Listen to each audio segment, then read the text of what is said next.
Thutha wa wetereri hari ubi wa kamiti ya ithurano na mihaka ya Iebc, riu muthia kamweneni ni kambiririe kuonekana thutha wa kamiti ya mwanya na rigutithiriria hari wamurani wa makomishina eru kwambiriria cikaro ciayo.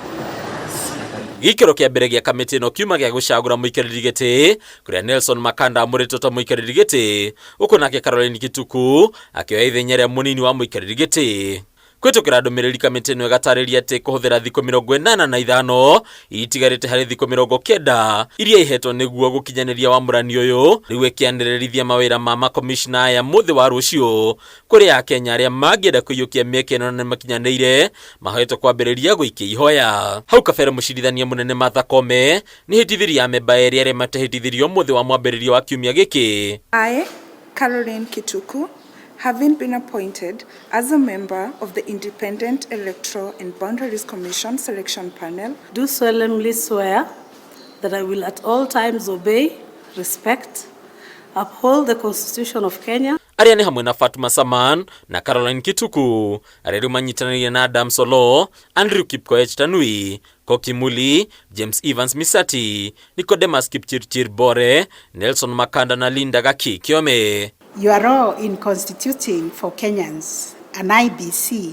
is foundational to the strength of our democracy, because the credibility of elections define the stability of our nation, and the history that we have gone through since independence has shown us when elections are free, fair and transparent, our country flourishes.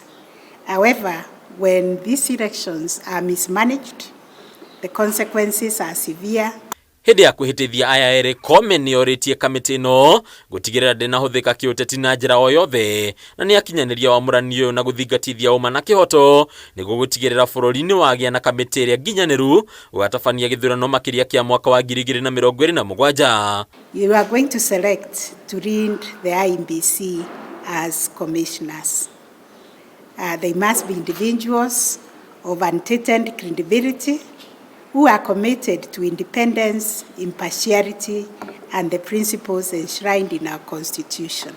There must also be utmost integrity and transparency, because the Kenyan people expect and deserve nothing less. Ikundi iria irũgamĩrĩirwo kamiti-inĩ no ni hamwe na kanjo ya mawakiri ya LSK, kamiti ya wandĩkani ya PSC, kanjo ya kĩndini ya Interreligious Council, ngwatanĩro ya atari ya mathabu ya Iebc, ciama cia kĩũteti o hamwe na kamiti ya gũtuithania ndũgamano cia kĩũteti. Strong institutions are the bedrock of our democracy.